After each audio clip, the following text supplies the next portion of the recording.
We are back again with another Final Fantasy 11 video. 2 videos in a day. You know I'm hype if I'm getting Nitmup videos out. And we are going to be jumping into the Horizon patch updates. And we did get our patch note for the launch of the Final Fantasy 11 private server that Horizon is creating. And yeah, I am super pumped for this. And today we're going to be going over all of it together. And of course, if you are new here and you haven't already, make sure to thumbs up, subscribe, hit all the bell for any more MMO and Final Fantasy 11 and PSO content as well. And of course, welcome back to your #1 stop for Horizon 11 and all of that jazz. So let's jump into this and let's see what is coming day 1 for Horizon. So to start off, I will have a link in the description below where you can read over it for yourself and also for future endeavors, since I imagine a lot of information probably going to be helpful over the next few days. So with that, let's get into this. So to start off, of course, this is going to be a level 75 server, which is not surprising. And if you're an old-time Final Fantasy 11 player, you know what that's going to mean. And of course, for anyone that is a court to start off, for anybody who is wondering here exactly what expansion we're going to start off on, is it going to be vanilla? Is it, of course, a wire Zylog? And the answer is no. We are going to start off at Chain of Permantia. So this is technically the second expansion, but on the global side, it was the fourth expansion we got, since by the time 11 came to global, it already had Wise as Zylog. So this is fantastic because not only are we going to have the base game, the fourth expansion, but also the second. And this is pretty great, as well as a cult for anybody that wondering that date. That will be a cult built upon the April 17th of 2006 update. So this is about, what, 3 years after launch, is the timeline of what we're going to be looking at here with this. And from there, we move into a couple other things. We do have a breakdown of some of the stuff that's going to be there to start off. That will be a called one account, so no multi-boxing here.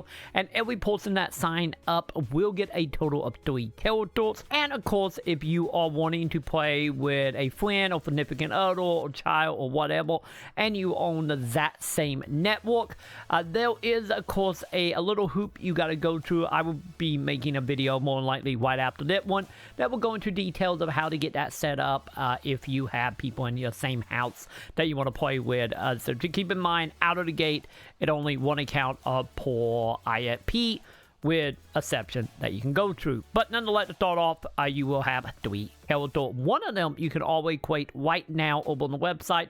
If you want more information about that, I did a video all about the launcher and setting up an account, link above for that. But moving on from there, we do of course have our movement fee increase to 40%, and of course level cap is 75, which we already cover here. And as for affiliate weight, this is going to be the affiliate weight that ended up being like a little bit of an increase, since I had a question about this originally. But the affiliate amount you're going to be getting is going to be on balance with Wing of the Goddess. So you're going to be getting a little more affiliate than you normally would at that time. So this is good, especially since it's going to help the game not be so heavily grindy, especially with, of course, the game being so reliant on, of course, playing with other people. So that is fantastic. Of course, as far as crafting, that will be 1.0 version of crafting. Level syncs is going to be in the game from day 1 here, and I will have a video going into more detail about level sync. But of course, it will be here, so if you want it, congratulations, you will have it.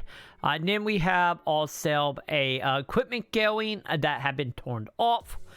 So that is great. Auction house items here. This is actually really nice because the auction house now going to be able to stock a player of 21 items. So I want to say, if I remember right, originally in like retail, I think into this day of what, 12 items or something like that in the player market at any given time on your account. Do not worry, you now going to have 21. So to start off, also getting into some of the crafting stuff. So fishing and gardening will be there day 1 as well. Right along with chocobo digging. So if you enjoy hanging around doing chocobo stuff, with that will be there. And then for some in-game content, Dynamis is going to be here. Of course, that will be the Chain of Pamantia version, and of course will unlock after 71 hours. It will reduce from 72, so they only cut your hour off, but nonetheless it will be here for you to jump into at in-game after 71 hours. And then we get into, of course, some items collection here when it comes to NMs. This I'm actually pretty excited for, because how it worked originally in base game was there were notorious monsters that some would spawn during certain times of the day, where there were others that you could technically summon, and the way they worked originally was whoever originally attacked it would get the rewards from that mob. The issue that came into that was, of course, when you got into botting and bot accounts, and then JP player that is multi-boxing, and global player that were doing it as well. So it was extremely a headache in retail. And of course, this system here that they introducing is now when a NM spawns or gets summoned, every person that attacked the enemy now will be put into a lottery system, and once the enemy is defeated, it will randomly select someone to receive the items and material from that kill. So no longer whoever get 4 hit and the last hit, and now will be random. And if you see a NM floating about and you always see people fighting it, do not worry, you can now jump in on that and have a chance to get the item. So that's a nice little change. And then we get into our inventory expansions. Since there was a MOG wardrobe add-on, which you could get to many means in retail. A lot of it was also tied to, of course, the little like ID check or for login, or to pay login verification stuff, but it will be in the game as well here. And of course, they do state you can unlock it by taking part in certain activities, and of course by that saying check below. So we will be coming back to that. But for anybody that is curious about, of course, the extra mark storage, it is in the game. And then we're going to go ahead and get into treasure hunting. And of course, it will be in the game and going to be a little bit reworked, because as stated here, they use the SE official treasure hunting chart to build the system. So it's going to be more or less just a little rebalancing, but it will be there.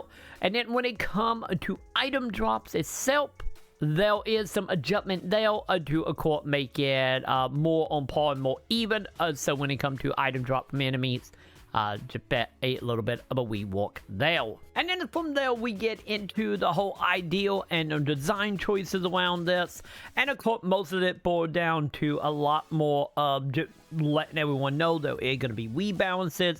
There is, of course, going to be a little bit changing to certain classes, which we have seen from like previews of classes, and certain encounters that also going to be reworked to make them easier or more balanced, or just way more like engaging, and add a little bit more threatening to it. So pretty much just stating here in that part of the patch note to just be like, this is ideal behind some of the changes. So yeah, that is good. I'm all for it. If they want to rebalance it, make it easier or harder, if it keep the vibe and, you know, have the same feeling, and also add more to discoverability and, you know, just discovering new things, I'm all for it. This is the stuff that honestly got me the most excited about this. But from there, we move into, of course, some content here. So let's go ahead and jump into this. Since as stated here, all content that exists in Chain of Pamantia is active on Horizon outside of the following. So we do have a few things that haven't been put into the game yet. So PvP, not there yet. Dynamis, Tizmancia, once again probably butchering that, as well as Absolute Virtue, as well as Eventual Fardal, which I'm mostly surprised by, because I know they were talking about it during the last dev stream, and I thought they talked about maybe trying to get it done before launch. I guess it didn't get worked out.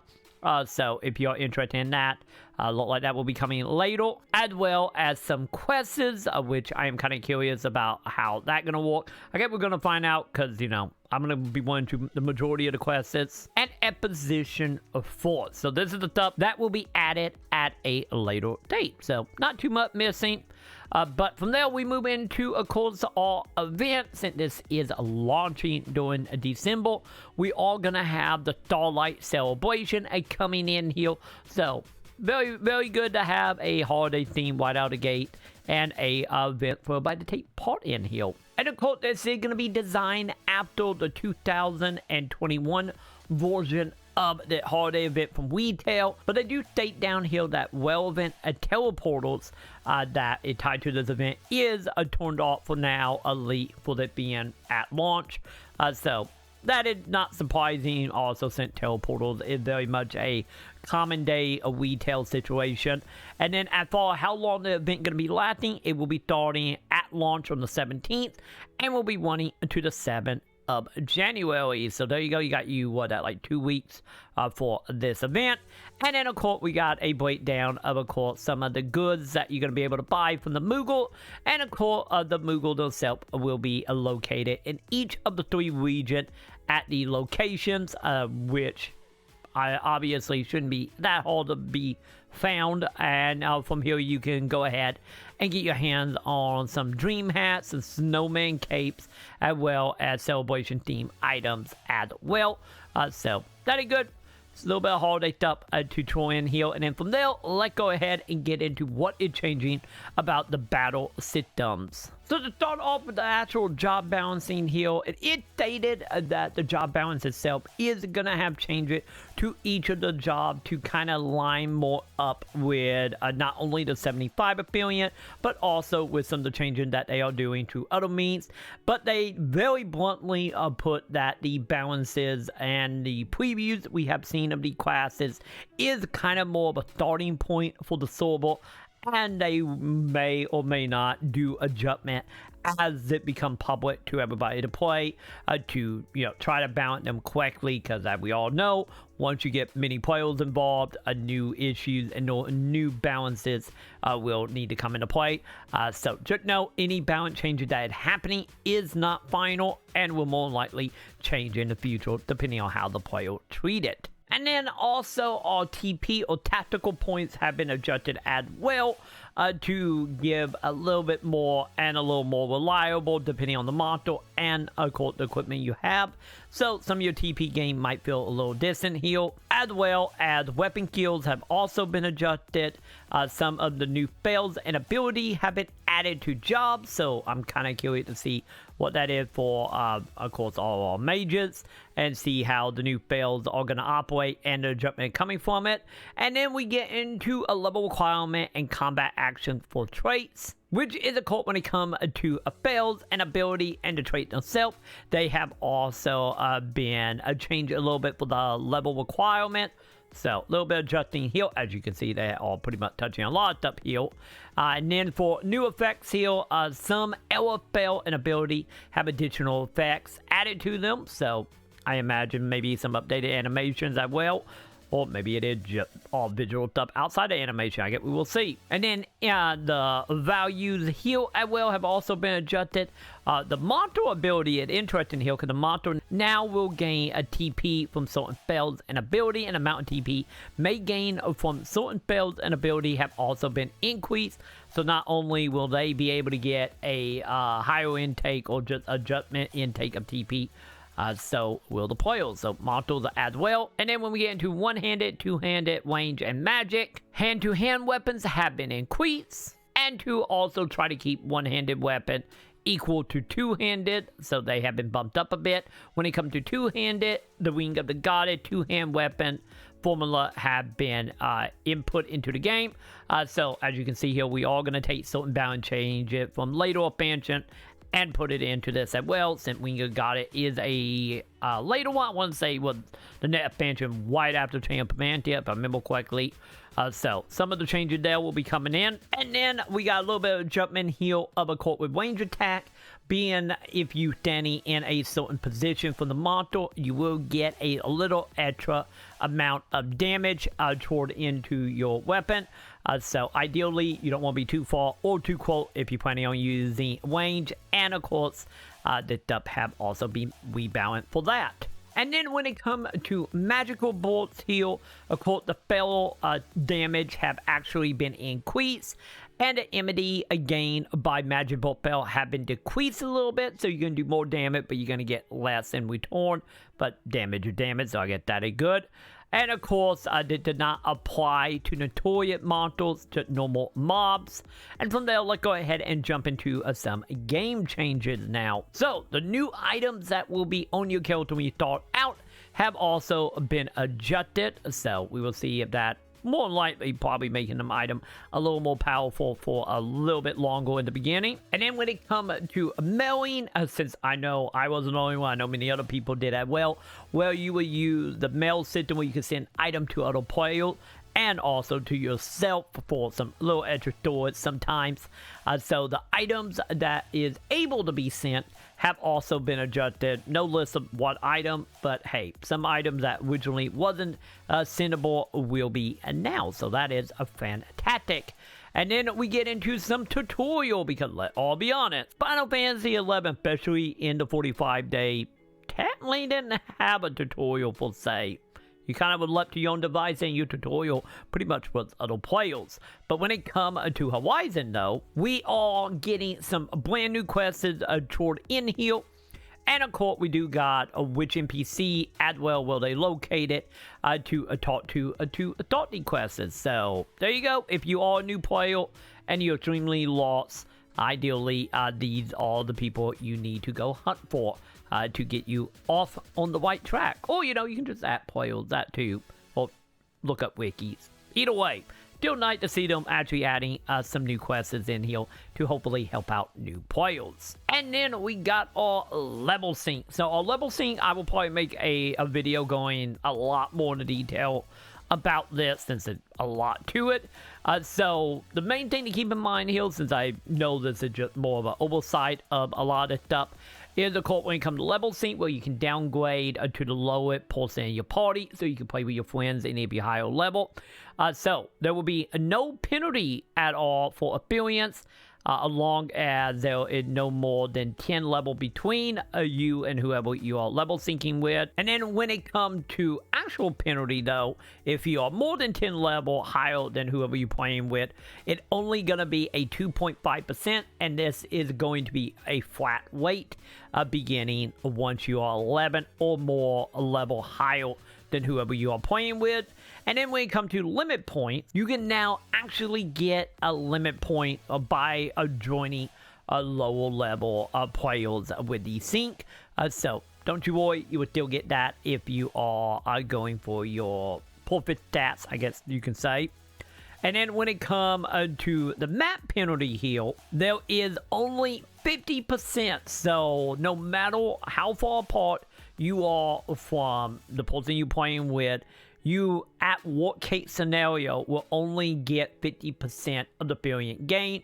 So it still works actually hanging out and playing with low level. So that is good for people that will be playing in groups. And then another little change here is, of course, how you can actually tell what zones you're supposed to be in when you are playing with your buddies.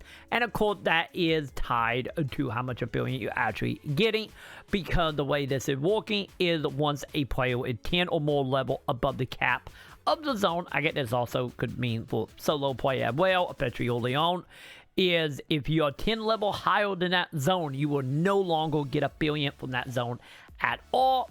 More than likely, you're still going to get the item drops. I don't see why you wouldn't. But as far as experience, that will go away. And that will be your sign, if anything, to let you know it's time to move to a distant zone for leveling. And it will also take part in the level sync as well. And then we have a exception to that rule, which is, of course, a level 50 zone. And if you are level 60 or more, you will not get any experience there.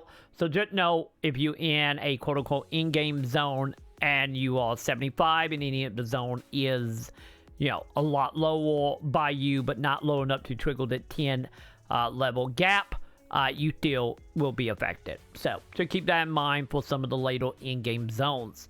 And of course, we have a video here going more into depth about that, which, like I said, I will also be covering here in an upcoming video. So from there, we move into our sickness and your conquest experience bonus here. So this will be for your new player, will be a spell that you can get cast on you by gods that will give you extra experience for a duration of time, as well as play into the, since we know PvP not going to be here day one, does play more into, I get the more passive PvP, which is of course having regions on the map being able to be taken over by distant cities, and in return we give death count to the player if you form the city that on the region you in. And this was a way to not only get your character more experience, but also take part in that event. And we do have a breakdown here with how this is going to be working. So to start off, the experience itself is going to be giving once you actually hit part 50, because it does change a little bit the higher level you go. So at level 50, it will go ahead and give you a 5% bonus. At 60, you will get 7.5% more. At 70 plus, you will go ahead and get 10% more. There you go. That's how that's going to break down for once you hit a level 50 plus. And then from there, let's go ahead and get into the conquest side of this, which is, of course, at Data Hill, an additional flat 5% bonus will always be gained when a player affiliate in a zone not controlled by a player home nation, starting at level 50, while under the effect of Signet, and conquest bonuses will stack with base Signet affiliate. In return, once you actually in an area beyond that, or you control it, I guess so, you will go ahead and get you a 10% bonus for level 50, 12.5 for 60, and then 15 for 70. So that's how the conquest points are going to be given out once you hit a level 50 or above. So from here, let's go ahead, let's get into the more interesting stuff when it comes to auction house and your own personal shop. So to start off, let's talk about auction house. So it will go ahead and show off your item that you have previously posted for sale. Each character may play up to 21 items, what we talked about earlier. An auction house listing a file after 7 days. So this is 7 real life days. So every week, if the item don't sell, it will be sent back to you, and then you have to put them back up for sale afterwards. So keep that in mind if you're going to be putting stuff up more long term, or items that may or may not sell super quickly. And then the interesting part here is all auction houses have been linked. So there is no longer going to be you traveling to like Batdock or Juno to look for certain auction house. Whatever you're going to sell will be sold on one specific auction house. So no matter where you are, you're going to be able to get the items, if the items are more common in a distant region. So that is fantastic, especially for everybody that's going to be playing the market. And then as for when it comes to your bazaar, which is your own personal shop that you can set up, and pretty much just think of it as you hosting a yard sale inside Final Fantasy 11, and you don't want to deal with the auction house, and you want to sell as many items as your character can hold. Or if you have a art character that is just there to be a mule to do this, this is what this is talking about. So to start off, they have improved in the federal zone. So we got 10% charge of tax in Windows, Sandoria, and Batdock city zones. So North Gustable as well. East and west of Wanfell, which will be right outside Sandoria, and then east and west outside of course, a window.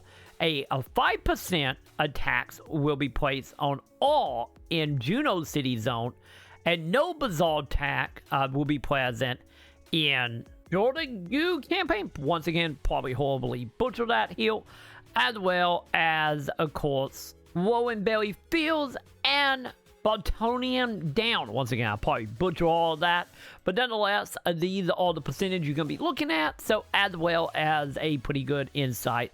Gonna be obviously, everybody gonna be doing a yard sale to try to avoid taxes.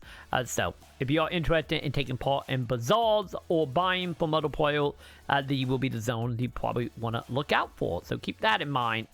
And from there, let's go ahead and get into outpost warping, since this is a thing that was extremely helpful back in the day. And of course, these zones are going to be a level requirement and will still cost home nation costs. So that will be pretty much the same thing that came from Conquest Point and Cygnus as well. And of course, these will be more bound to change a Pamantia time period. So keep that in mind. And of course, we have a list of the 3 NPC in each nation where you can go ahead and use to teleport to distant one of the outposts. And then for quests, we got some announcements saying new quests have been added. We go report and find them. Some quests have also have their own reward adjusted.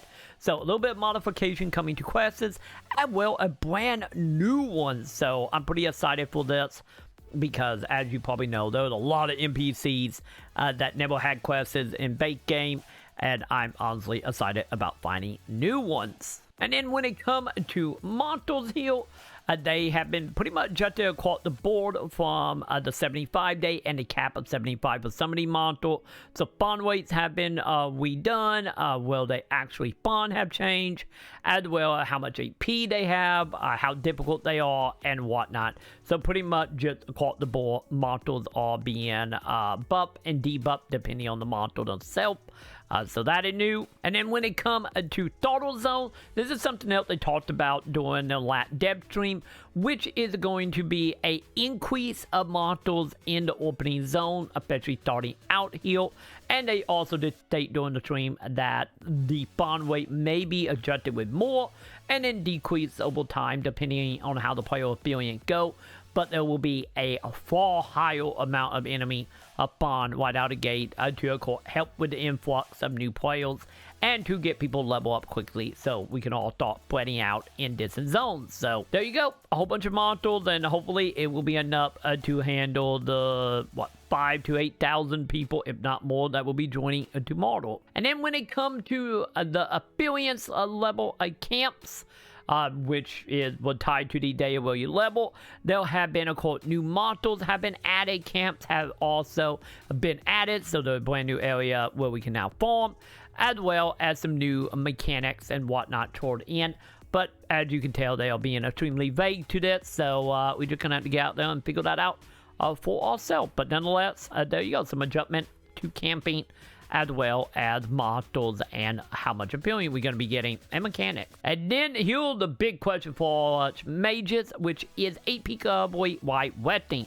So the amount of AP recovery while wetting have been increased, so that is good. That also will probably mean MP will also probably be increased, because as we know, wetting was a big thing when it comes to magic. So it looked like this is not going to go the way of retail, since I don't know they have changed it, but the last time I played retail, it seemed like you could still wet to get health back, but if you outside of combat, your health and MP would regen over time, and it seemed like they are still keeping the wetting, knowing this and as it will come back a lot faster. So if you want that old school kill a mob and set down experience, it looks like you're still going to get that any now in Horizon. And then when it comes to inventory expansions, since there was a few quests that require you to do stuff to get an expansion, not counting also the Mog wardrobe stuff that they talked about earlier in this, and of course the quest will still be available and will increase our bait inventory slot to 60, which is from Chain of Pamantia, and of course once again stating for the Mog stuff that the will be available by completing certain objective down the line.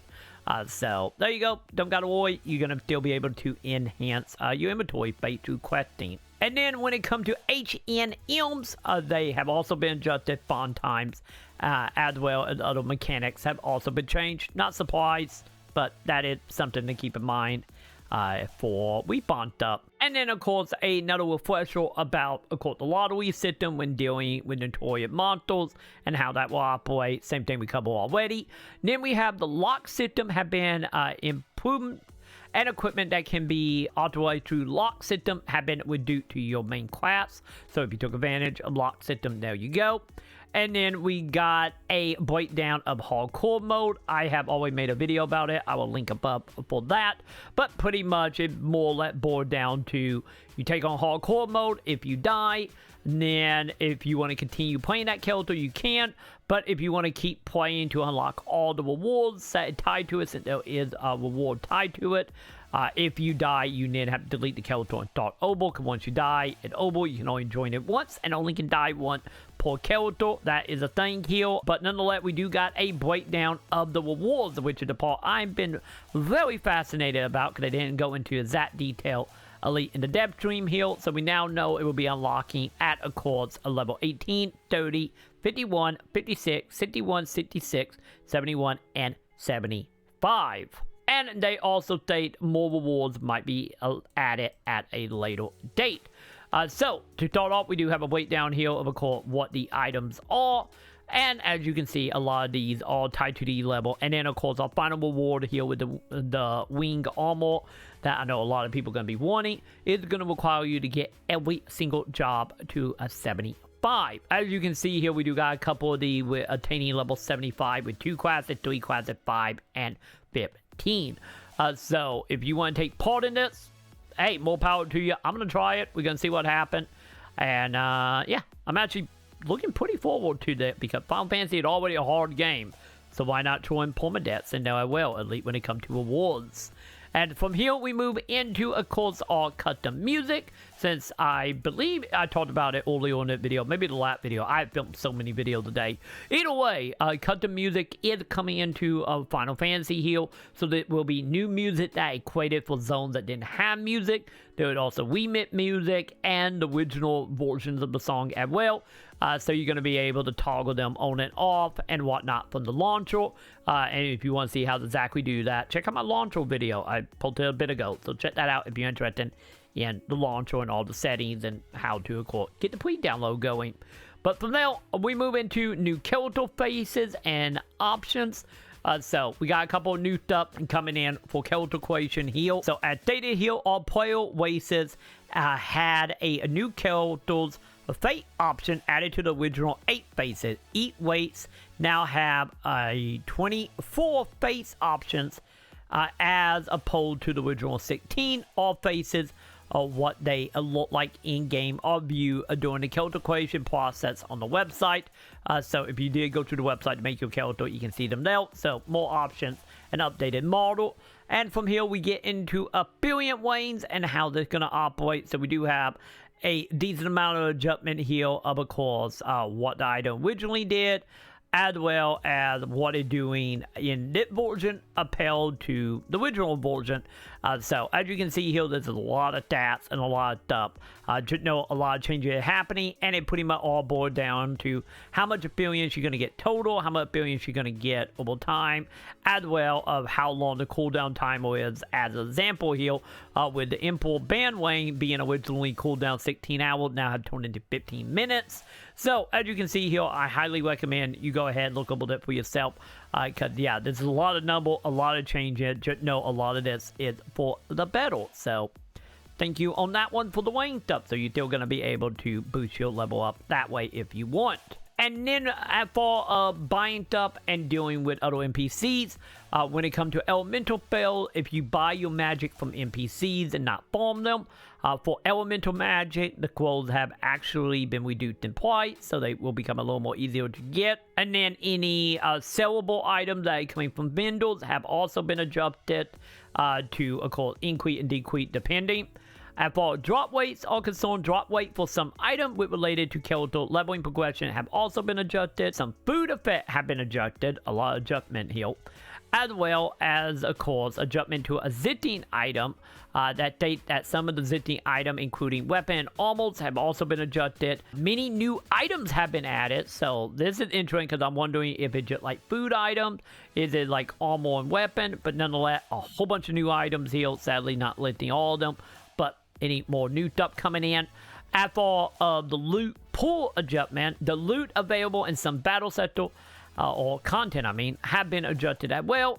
And then for Notorious Monster, some NMs and HNMs have their loot also adjusted as well. So some of the items may or may not be dropping from them anymore, or maybe dropping more. So we will see. And there you have it. There was everything that was in the patch note for the launch of Horizon. Once again, I will be live with it at 8 a.m. Central in the morning to hop on in. Once again, at an MMO launch, at an indie launch of Final Fantasy XI in the private server field. So I bet probably a lot of clashes, a lot of kicking and a lot of checking out Discord and Twitter to keep up with what is happening. But nonetheless, we're going to be jumping in all day long for that, and also future streams as well, since I am over the moon excited for Horizon. And of course, if you are interested in any more news, guys, how to adjustment, anything that might be happening with Horizon, be sure to do the thumbs up, subscribe, hit all the bells up below so you don't miss out on any of my Horizon content we will be producing, hopefully for the next however many years. Yeah, I'm totally not a Final Fantasy 11 fanboy here, and I am hoping I can make content for years. Finger crossed, I hope. But nonetheless, hopefully you found that video helpful. And of course, if you do want to become like all the wonderful people here, you can do so once again by down below underneath that wonderful subscribe button. You can hit that join button and become a member here on YouTube, as well as come on over to twitch.tv/TroyMaconn, where I stream all the time, pretty much every day for the most part. And of course, we'll also be streaming Final Fantasy 11 over there with Horizon. And of course, you can join by hitting that wonderful subscribe button over there. Or if you have Amazon Prime, you can sign up for free. And then if you want support beyond that and get any more loot, be sure to check out patreon.com/Maconn. And of course, big thank you once again to everybody that is supporting for that month. And as well as a special shout out to 1K for tagging along, joining the Luna tier. Luna, appreciate it. And with your funds, you can make the content so much better and keep Luna as fat as she ever is. So, with that, I'm going to go ahead and do it for me, and I will see you in Horizon. And also in the comments. But in Horizon.